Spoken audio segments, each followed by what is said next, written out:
Hello, good day. And actually, good day is right here in particular because I'm about to introduce our next speaker, an Australian, Nicholas Gruen. Nicholas, can you switch your camera and mic on and join us?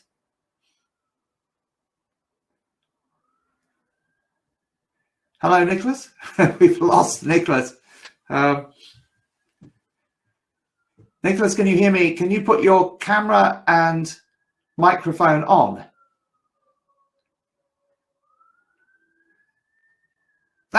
Good. I don't know what turned it off, but it automatically turns off at that point.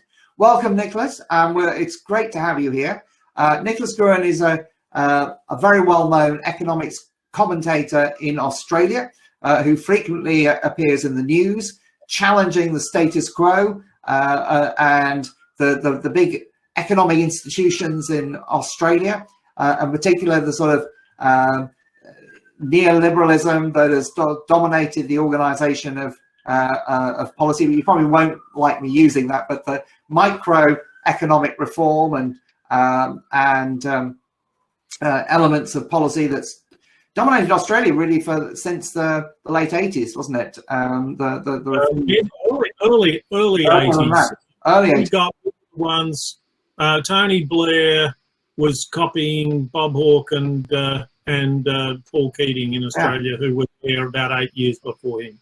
So you led that. We can really blame you for most of it. Well, we did neoliberalism with a little more attention to trying to keep income equality in some sort of order, but otherwise we shared a lot of the bad things of neoliberalism. Brilliant. Right. So Nicholas is going to be talking about the competition delusion and how it's spoiled everything. And I'm looking forward to his talk, and we'll leave him to it. Go for it, Nicholas. Thanks. Okay, rightio. Here's my... Now, if you can confirm, Henry, that the slides are up on the screen in a way that everyone can see. They are now. Okay. Now I've got to do something. Got to change. Okay, so this is I'll be talking for about 25 minutes, and then I'll be very interested to hear people's reaction and get some discussion going. So here are two people. They are fighting out the Australian Open 2017 final, and I want you to ask yourself a question. It might sound like a simple question, which is, are these people competing? And I think you will find that they are competing. But I also want to suggest to you that that night they did quite a lot of cooperating. And if I were to ask you, in what ways did they cooperate? I think the easy answer is to divide the evening up by time, and then you would be able to say that they were cooperating when they came onto the court and they were hitting up, and after their competition they were cooperating. You can see that Rafa Nadal probably less keen on the cooperation than Roger Federer, but they were cooperating once the game was over. So that's one way to think about competition and cooperation, or competition and collaboration, and that's essentially thinking of competition collaboration as poles. So in one, at one end you've got cooperation, at the other end you've got competition, and at the beginning and end you had lots of cooperation, and in the middle you had fierce competition. And it's that sort of thinking that is behind a lot of economic thinking. It's obsessive in economic thinking because it's pretty hard to meet an economist for whom the most fundamental category in their mind is this distinction between competition and cooperation, which also gets mapped onto the public and the private. Competition is always for private benefit. That's why Roger Federer is trying to help Roger Federer. He's not trying to help Rafa when they're playing the game. And so here are some public goods: defence forces, street lights, urban water. They're things that they're economic commodities that we can't provide ourselves except in a cooperative arrangement where we all cooperate and get our government to supply them. Here are a bunch of private goods, and they tend to be supplied by private markets, and there's lots of competition. If you don't like one restaurant, you go to another. If you don't like one toy, you buy another, and so on. And then there are all these things in the middle, and debate goes on and on about whether they should be provided by the government in a cooperative way or by the market in a competitive way. And over the 80s and 90s and noughties, we moved these things. We moved our whole intuition from the idea of providing these things cooperatively towards providing them competitively.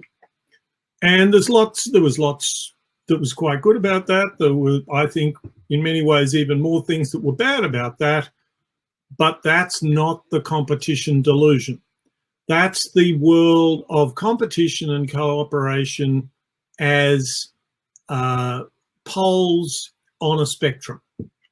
And that's a perfectly reasonable way to think, but it's an incomplete way to think. And here we have our friends Roger and Rafa, and this is where they're competing. And I've put that green circle around the whole thing, because what I wanted to say to you is that their cooperation was not that important at the beginning and at the end. There was nothing testing it. If they wouldn't cooperate very well, that wouldn't matter too much. But there was a way they were cooperating when they played the game in which the more they cooperated, the better the competition was. And that cooperation was around the rules of the game. And we care so much about the rules of the game as a public good, as a thing that will be provided in common, whether you're Roger Federer or Rafael Nadal, that we provide an independent umpire. And the competition delusion is the idea that competition might be quite good in that umpire's chair. And as I will go on to explain, that goes on all the time in all kinds of really subtle ways, and it's playing a major role in wrecking our economy and, far more importantly, our society, our lives together. Let me try and explain what I mean by contrasting the legal procedure in English-speaking countries with legal procedure in European countries. Might sound like a fairly rarefied example, but I think it'll help you get the hang of it. The process of adversarial legal procedure in English-speaking countries is based on the competition delusion, because you see what it's doing is it's saying that we can build a public good, and that public good is justice. That public good is a shared solution to a partisan problem that both sides hopefully will accept, but if they don't, they will be made to accept by another public good called police forces and our legal system and so on. And under the adversarial legal procedure, the role of the umpire is a very muted one. Of course, we need one because we got two partisans, but we basically let the partisans run the procedure. What do? They put their case. They're the ones who take the case wherever it goes. They're the ones that control the evidence. Critically, they're the ones who decide how much evidence to go and chase, because, of course, in most cases, there's an infinite amount of evidence that you can go chasing You can go chasing emails of everyone. You can go chasing time logs. You can go chasing people's medical records, and so on it goes. They even bring on into the stage their own experts. There are complex laws of evidence, and the result is that English-speaking adversarial legal procedure embodying and embracing the competition delusion is much more expensive and much more unfair. So here's a representation of inquisitorial legal procedure, which is the case in different forms in Europe. Germany is a classic example. The Northern European countries, I think, have pretty efficient legal systems. But generally, Europe has an inquisitorial system. And the big difference there is that there, the judge is in charge, and the judge is there, an independent party, to find out the truth and deliver their verdict. The parties have lawyers. The parties can the parties can hold the judge to the law, but the parties in that sense are assistants to the judge, not the other way around.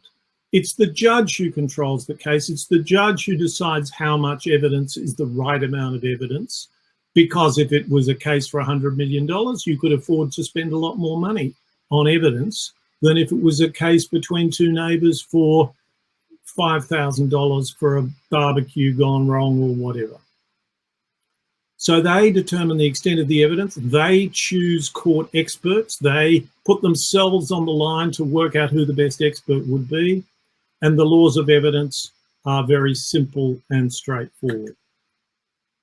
And the difference is that what you're seeing there is the sort of thing that happens in a court in Germany or in Sweden.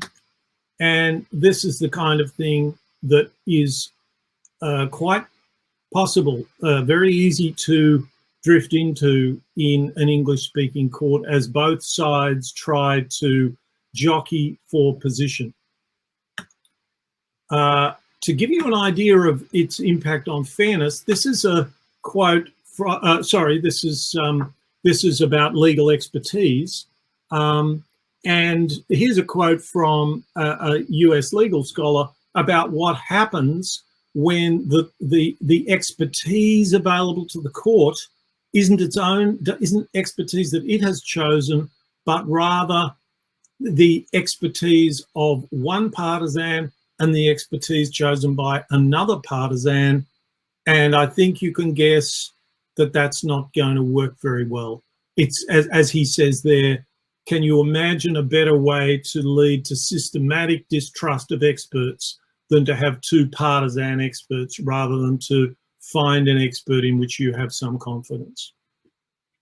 And this generates lots of economic incentives for experts to slant one way or the other. If you're an expert and you want to get lots of good money representing plaintiffs or defendants in tort cases, in liability cases, well, that's a way you do it. It's also extremely unfair, because in that situation, the side with more money and more power and more contacts is able to do a great deal better than the other side, which will run out of money fairly quickly, as was said to Andre Geim, the inventor of graphene, when he was at a conference and he was talking to a person from a multinational company about patenting it, and they told him, don't bother patenting it, because if you do try and patent it, we'll put a bank of intellectual property lawyers onto the case. We'll patent everything around it, hundreds of patents. We'll tie you down in a morass of legal activity until you're bankrupted. Another way in which the competition delusion gets into our system is independence for hire. So if you're Her Majesty's Treasury in the United States or an agency in the US government or the Australian government, your books will be inspected if person wants, if the Auditor General wants to inspect your books, that's the auditor you get. In the private sector, you get to choose your own auditor. Now, auditors do operate according to standards, but where the real money is where the money is in a court of law in an adversarial system, which is in bending the rules away from the public interest towards the private interest of your client. Another kind of independence for hire, famously in our financial system, is ratings. So before the global financial crisis, and still today, if you had an exotic parcel of securities full of junk bonds, you could pay Moody's or Standard & Poor's to rate them, and of course they then play a double game. They have to preserve some degree of reputation, or no one will be interested in their ratings, but they're also interested in clients. The result was that those ratings agencies rated certain exotic new securities as AAA, and they were worth nothing at all. This happens in government with things like regulation review statements, where departments putting through regulation are required to present a regulatory analysis to prove there's not this isn't over-regulation. And of course, if an agency is trying to get regulation through, of course they can manage a regulatory impact statement and bias it in their favour. Same with environmental regulation, and so on and so forth. There's another thing that needs to be thought about, which is the role of information in competition. Here you have two standards. This is in selling food on the right-hand side, in selling fuel-consuming goods on the left-hand side.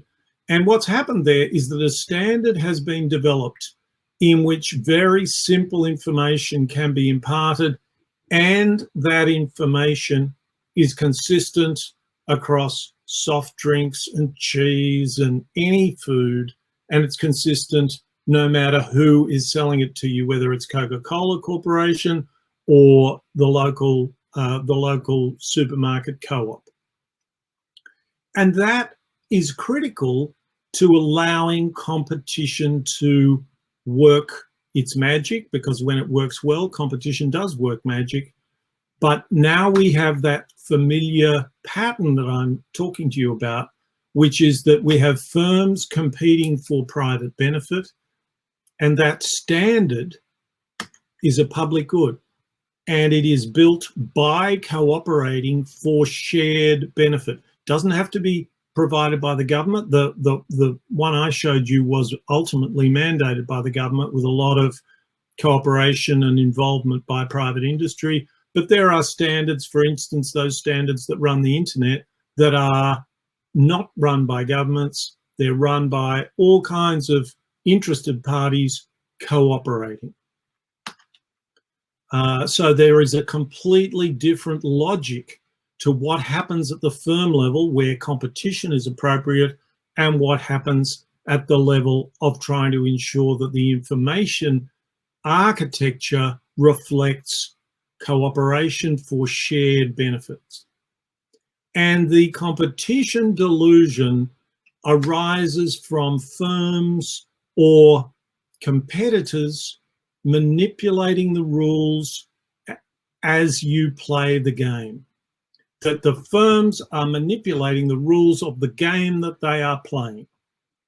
And you can see why that is going to be a dodgy prospect, I suspect. Let me try to give you some idea of what that means. But this happens in finance, it happens in medicine, it happens in law. Each of these professions and a number of others are in a position to generate the demand that they then go to satisfy. The result is that this is the American financial market. The Australian financial market is fairly similar. The British financial market, at least given what a large exporter of Britain is, it might actually be worse than that. This shows you the share of GDP dedicated to finance from 1920 to 1940. You can see the kind of financial structure that produced the Great Depression in the 20s, how it was squashed flat by World War II, where so much financing was done by commandeering things by the government. That's not ideal during peacetime. And it recovers in a much more sophisticated market by the 70s back to about 4%. That was probably pretty healthy. It's now double that, but all of that expansion hasn't been in value adding. It's effectively been in predation on other sectors, which are effectively drawn into this process of having to insure and having to participate in financial markets. As asset prices go up, people have to borrow more, etc., etc. Collecting the rent with law, you can see on the right-hand side the countries which have an adversarial system, and they are as bad as 4 times as expensive as good systems running an inquisitorial system. And here is the American healthcare system, the only system in which private interests dominate the architecture of the sector, with the exception of Medicare and Medicaid, which are mostly for poor and older people. And you can see the dramatic impact that that's had. Twice as bad, in fact, more than twice as bad as finance, simply to fund the US medical system, even as life expectancy is actually and remarkably falling. And those kinds of things are an important part of the story, according to which more and more of every dollar that changes hands in the economy goes to the holders of capital, that is to profit, as opposed to employees. And as you can see, remarkably, even though profits fall in big recessions, the total share of wage earner income falls by more as a share of GDP. And that's just the economy. So now now you know why I really meant it when I said how it's ruining everything, because the competition delusion, whether we acknowledge it or not, is running a riot in our public life. And the way to understand that is to understand that democracy and public life is governance by conversation. Of course, there's other things that go on, but it depends upon the sense people can make out of a conversation. And the thing about a conversation is that a conversation has private goods and shared goods. The private goods, I might want to compete with you. I might want to prove to you how clever I am or how stupid you are. Who knows? But that's a private, that's me following certain private drives. And if we can't both together treat the conversation as a kind of cooperation, like Roger and Rafa, there's the competition within a cooperative framework, then we don't actually have a conversation. We have a kind of neurotic exchange, which feels quite like a conversation, but is in fact not a conversation. It's two people trying to take advantage of each other, and no genuine meaning is exchanged. So here, this diagram that I showed you earlier, we'll get rid of the sport, and we will say that debate is a kind of competition, but it takes place within the larger frame of discussion, compromising, and framing the terms of discussion itself. And what we have in our culture, and I won't go through this slide, I don't have time, but I will assert to you that we live now in a culture that has been optimized by competition. I've just highlighted there at the bottom of the screen those things that have been intensified by social media. In other words, what I want to say to you is that this isn't just this is not just a matter of, oh, now we've got social media and can't we go back to before social media? Before there was social media, the foundation for having a democracy was well and truly on its way to being shorn from beneath our feet.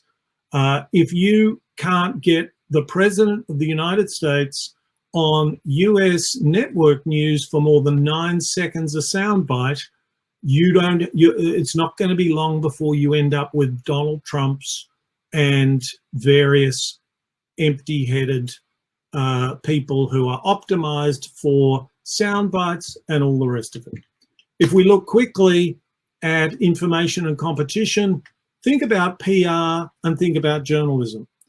I don't want to tell you that journalism is all good. There's lots of things wrong with journalism, but the difference between PR and journalism is that PR is quite specifically trading in information for private benefit, and journalism, the purveyors of journalism, journalists are, if they really are journalists, paid by publishers and broadcasters seeking an audience. And to that extent, they represent the interests of the audience, not the interests of the providers of the information. And if you look at those graphics, which may be a bit small for you, in 2004, a reporter made 71 cents for every dollar that a PR flack made.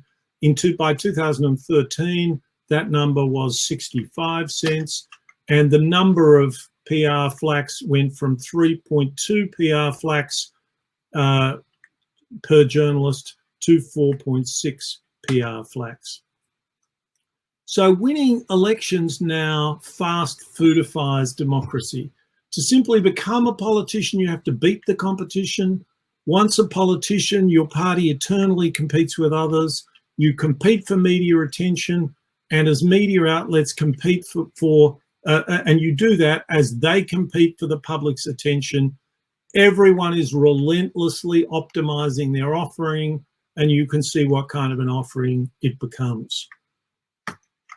And so the question is, I'm thinking quite a few people in the audience will be thinking at this stage, well, yeah, but that's democracy. Democracy is about elections. Well, I don't want to stop elections, but in fact, there was a democracy which wasn't about elections. There were almost no elections held in ancient Athens. What there were what remains in our legal system, another part of our legal system, I would hasten to add, which is small groups of people chosen by lot from ordinary citizens.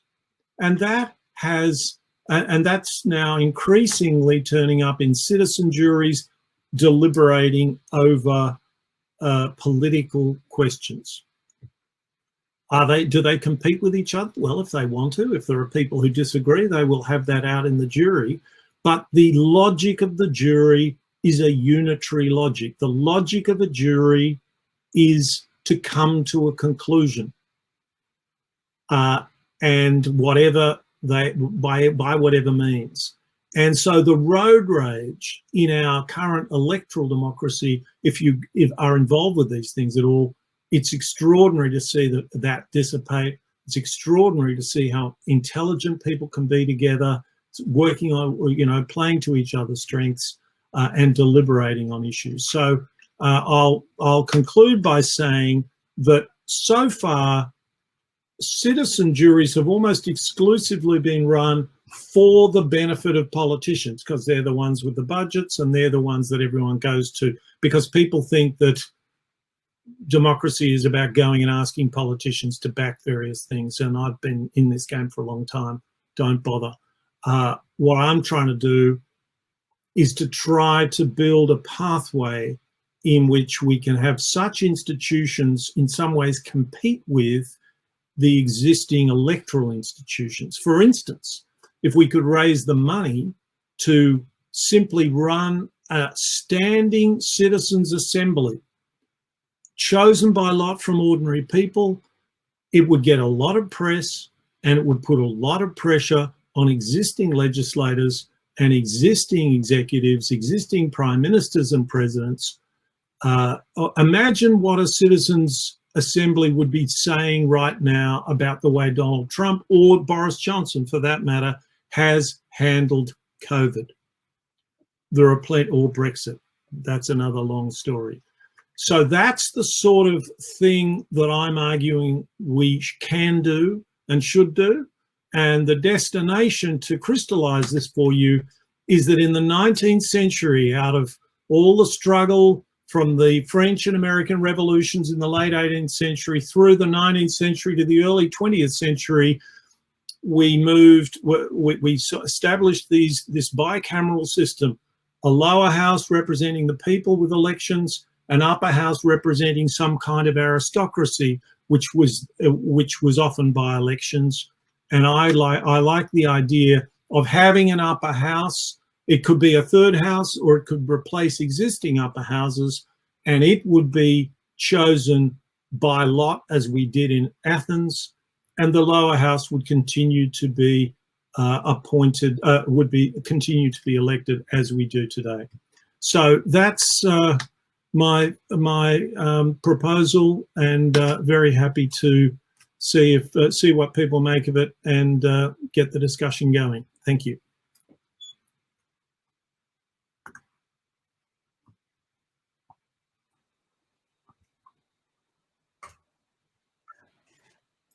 Hi, Nicholas. That's great. Thank you very much for that. It's amazing how actually this sort of encapsulates maybe, the fundamental problems in our society in a way, and the influence of economic thinking has had on the very core of how we live. I mean, you start from, I love the way you started from the sort of tennis game, and then and the small sort of items, and then went like the whole showed how really the whole of our society has been corrupted as such. Is that fair? Yeah, I would guess it is. If it is, I mean, there's strong words, and I often sort of back off strong words because I spend a lot of my time trying to persuade powerful people, and I don't like strong words. But corrupted in the same way, that in a subtle sort of way, it doesn't mean anyone is on the take. It doesn't mean it's all been packaged up with a system, and it's been distorted by just small decisions made by people, partisans, who just lean on somebody to do the right thing, help them out of a jam, and essentially the very important obstacles, the very important structural, the very important structures that prevent conflicts of interest from gradually polluting the environment, they're all quite muted now, much more so than they have been. There's a scholar of the financial markets, a person called Carolyn Sissoko in California, who writes about the 19th century financial markets, in which the law of agency was incredibly pivotal. And the law of agency said, if you act on one person's behalf, you can't act on somebody else's behalf if there's a conflict of interest. Well, that's what our banks do all the time. The Goldman Sachs, in the run-up to the global financial crisis, was marketing securities with one arm and advising clients to sell them in the other. So you have a corrupt sector, and we haven't fixed. There's very little that's been done to fix any of it. Can you, by the way, can you just stop sharing your screen, and then that will just so that. No, I'm in great difficulty because I can't. Once I press not sharing my screen, it here we go. Maybe this. No, I've no idea how not to do that. I'm sorry. The controls at the bottom. If you press the same button you use. I can see nothing. I can see. I know. I sound like Sergeant Schultz. I see. I can see nothing on my screen, so I can't do it. I'm afraid. I can try and go back in if you want me to. I can try and go back into the into the system. Hang on. I just found a way to do it. No, yes. Okay. Now I'm in. And what would you like me to do? Yes, I'll stop sharing my screen. Stop sharing the screen, and then we'll then. Yeah. Yep, bigger. Brilliant. Okay, great. Now we've got two questions for Andy Chapman. How to communicate. Let's bring Andy onto the stage. We'll try that. Andy, can you put your yeah, there we go. Andy, thanks for joining us. So, hi, thanks, Henry. Hello, Nicholas. That was a really interesting talk. Thank you so much for sort of encapsulating so many interrelated and quite complicated things so beautifully.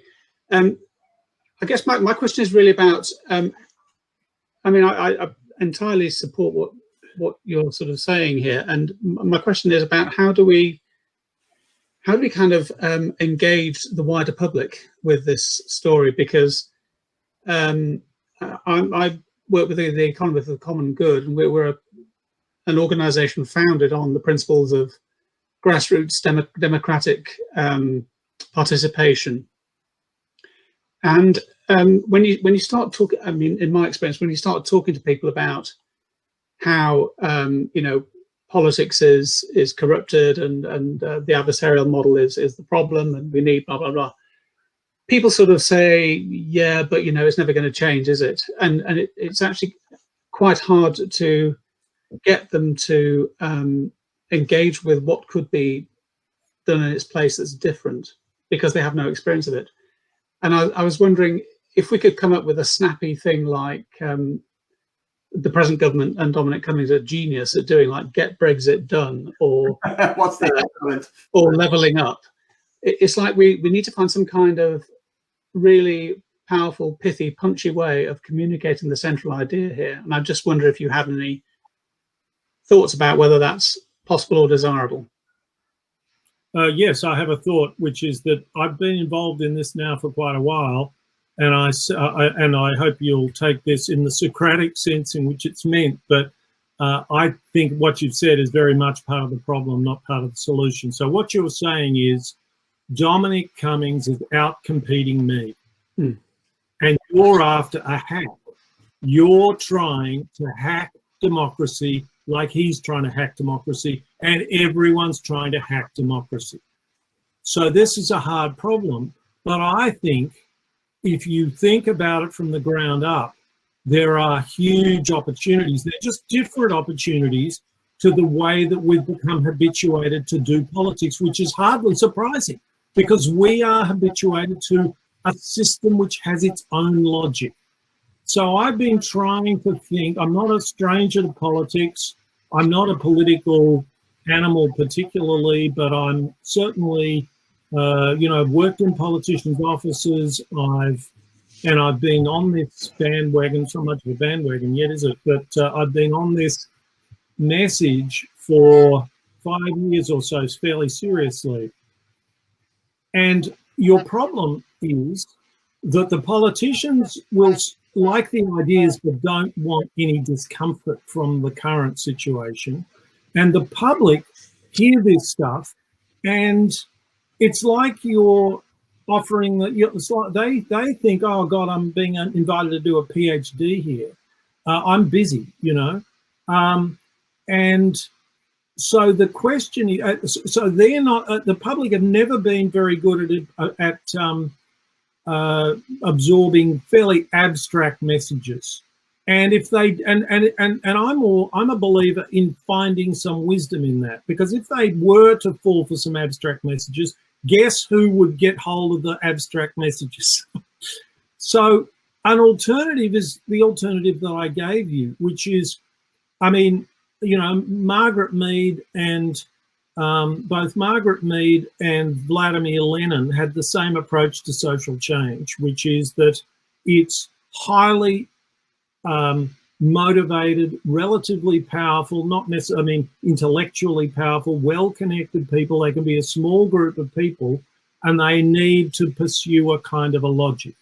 So before COVID struck, I was involved in trying to organise a crowd-funded and community-funded, and let's be frank, plutocrat-funded citizens' assembly in the two recalcitrant countries, Australia and the United States, to be held around about now, hasn't happened as you can imagine, to discuss Greenhouse and to send a people's delegation to Glasgow for the Conference of the Parties to 2020, number 26.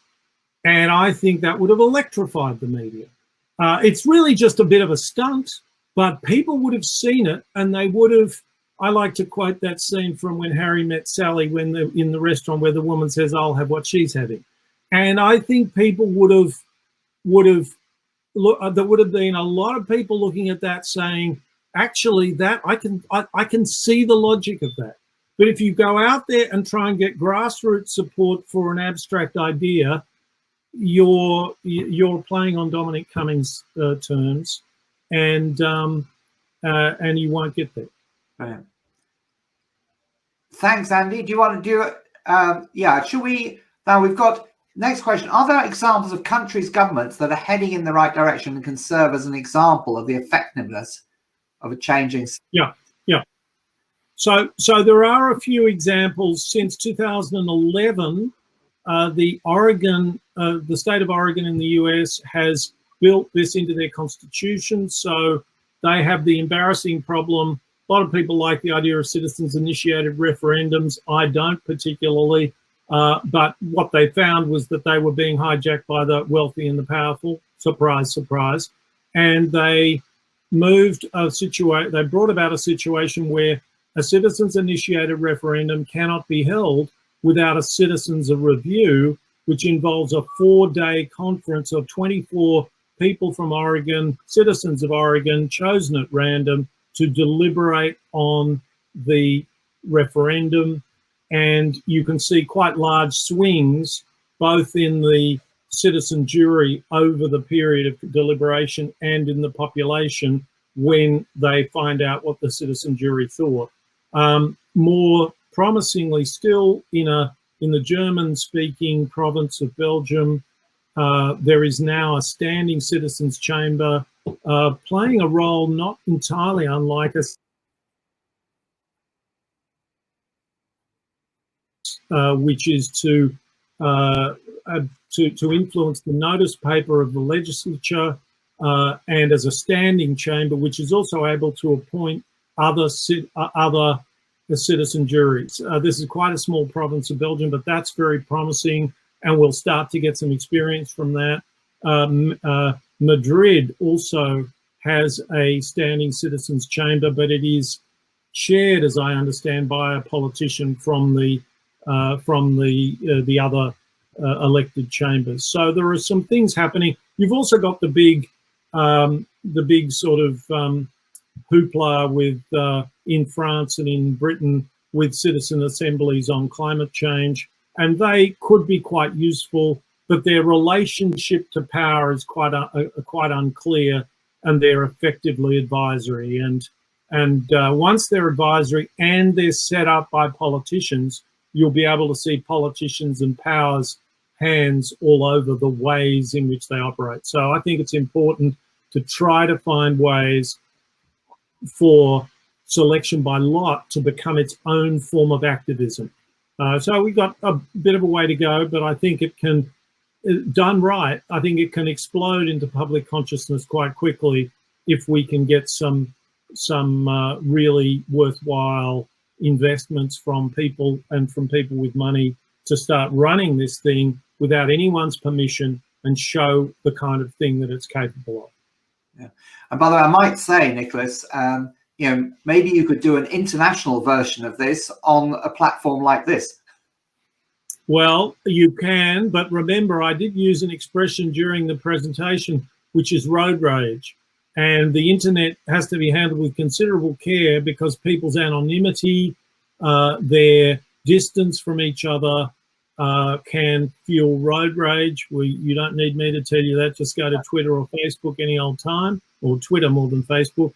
But not platform. You have to be identified. You have to have you could be selected into. This is a private space, so you have to register to get in.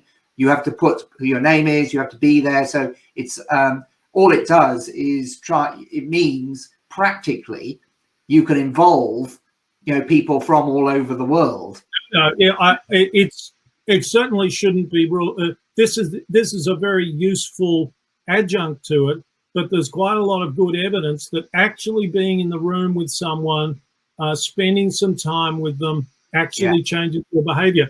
I don't know whether it's happened to you. It's happened to me a couple of times in my life where I myself was suffering a bit of road rage. Someone had cut in front of me, or I thought they'd cut in front of me. I might have stood on the horn and really given them a piece of my mind. And then it gradually occurred to me that this person that I'd just done this to is my next door neighbor, and we're both driving home.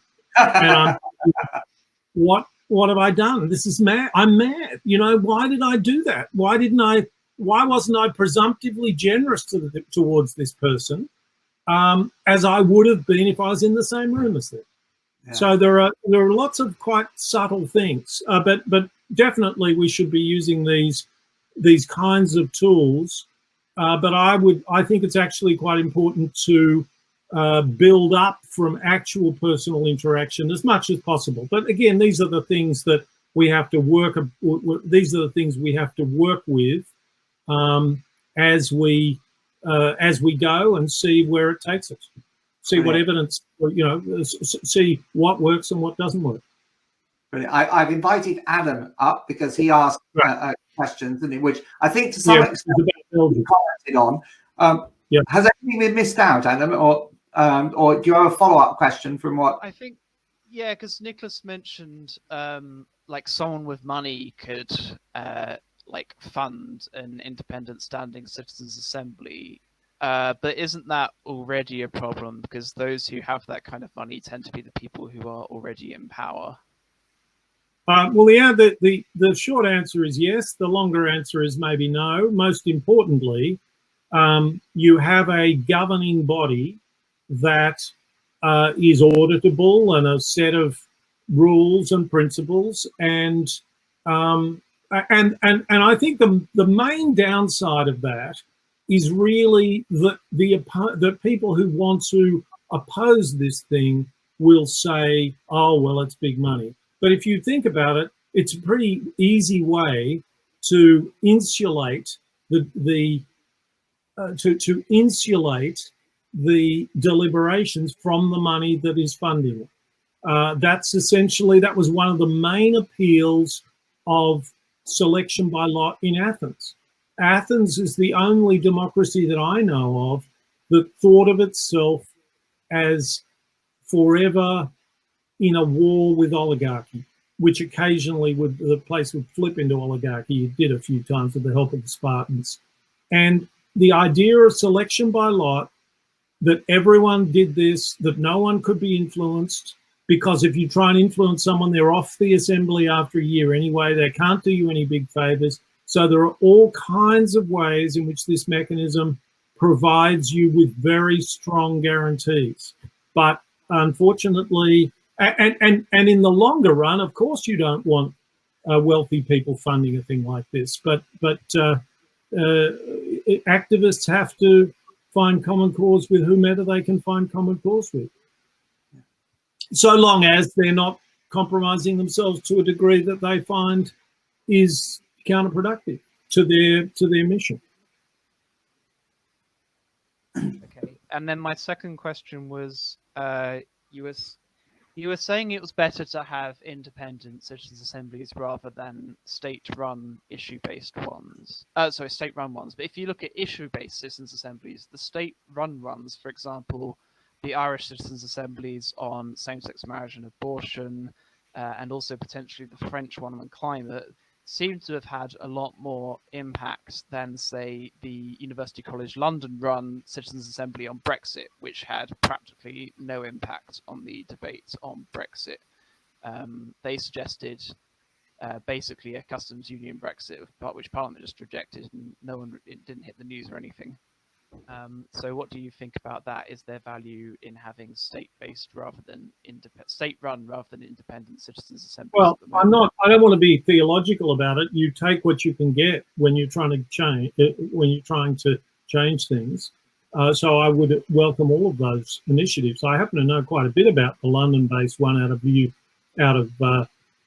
University College, and I mean, I wrote a piece in the Guardian about it, it was a bit outrageous, really, because what happened was the organisers, that you might remember, it was 2017 from memory, and you might remember that there's a huge amount of propaganda at the time that now we've done Brexit, and anyone who was seeking to relitigate Brexit was massively attacked by the tabloids and all the rest of it.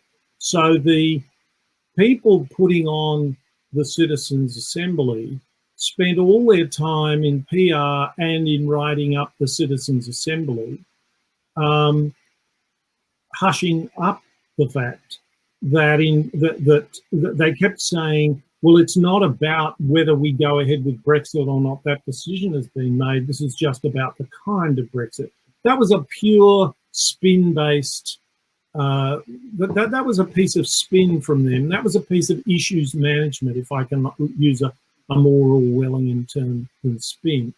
The fact was that if you looked at the numbers, and you had to kind of poke them and persevere quite a bit to get these numbers, if you looked at the numbers, you ended up with the 50 people involved in the Citizens' Assembly going from they were selected to split 50 to 48% in favour of Brexit, so that they were representative.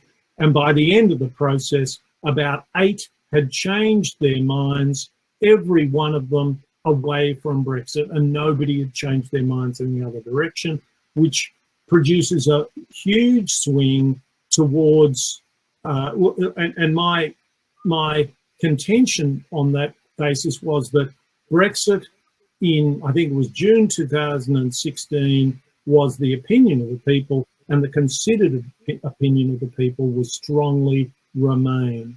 And that was hushed up, but it's there in the numbers. And the fact that the swing was all one way also improves the confidence with which you can say that wasn't just because the sample size was small. The chances that that's luck is the same chances of tossing a coin and it coming up the same, and it coming up on the same side 8 times in a row. Not very high. So we have very good evidence, but it was all hushed up.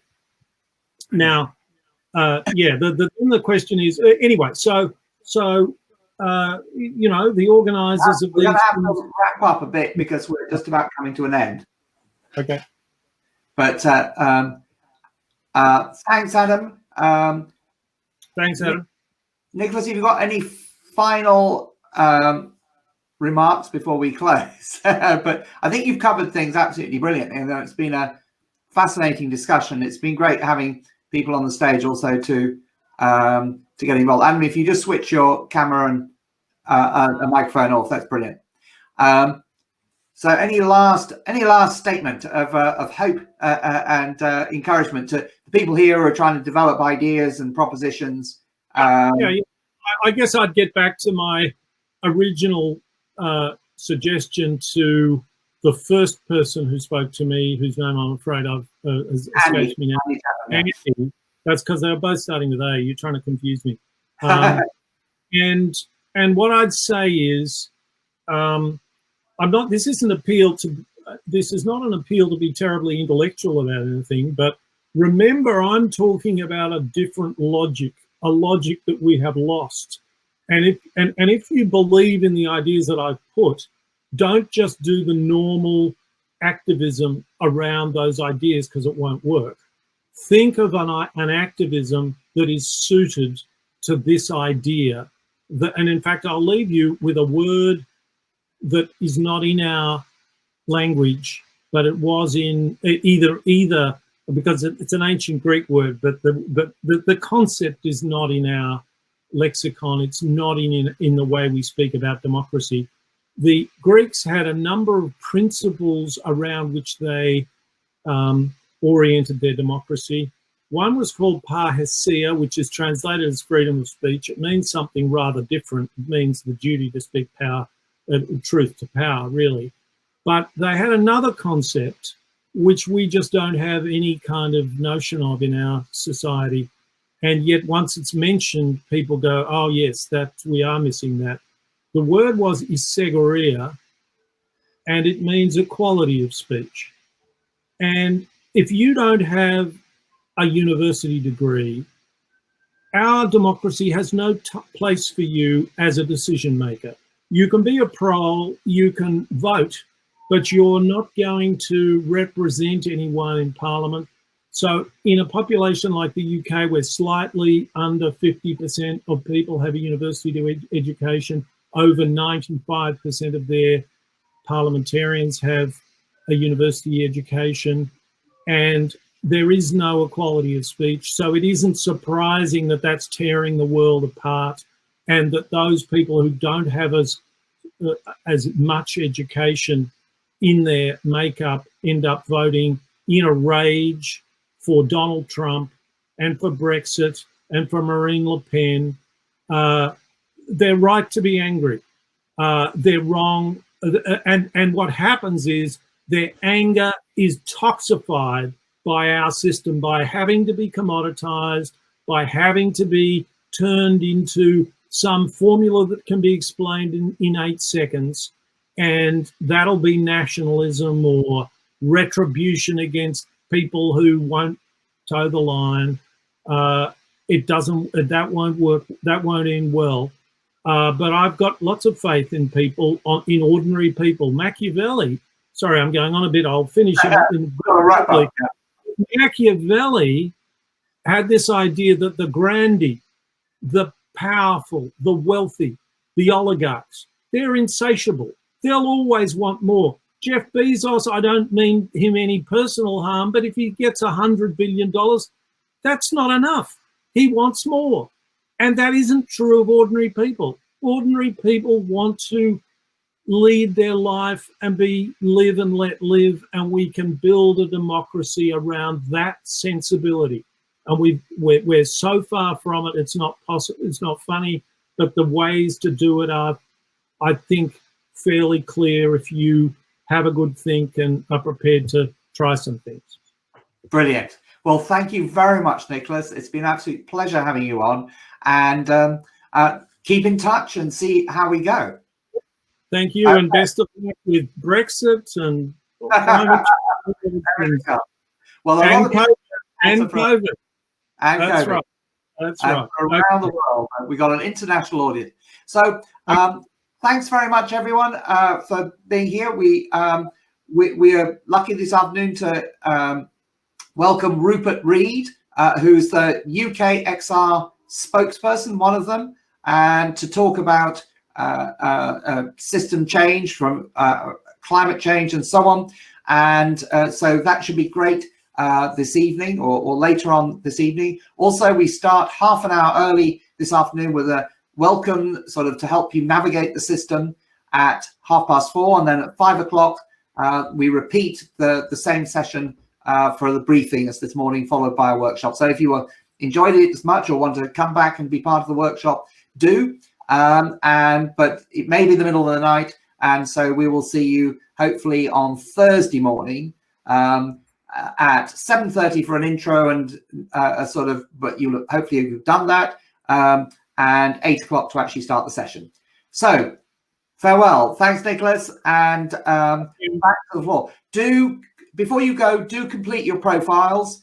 You can stick around and chat to people, and complete your profiles so people can see who you are and for further reference. Thank you, and out for the moment. Cheers then. Bye. Bye-bye.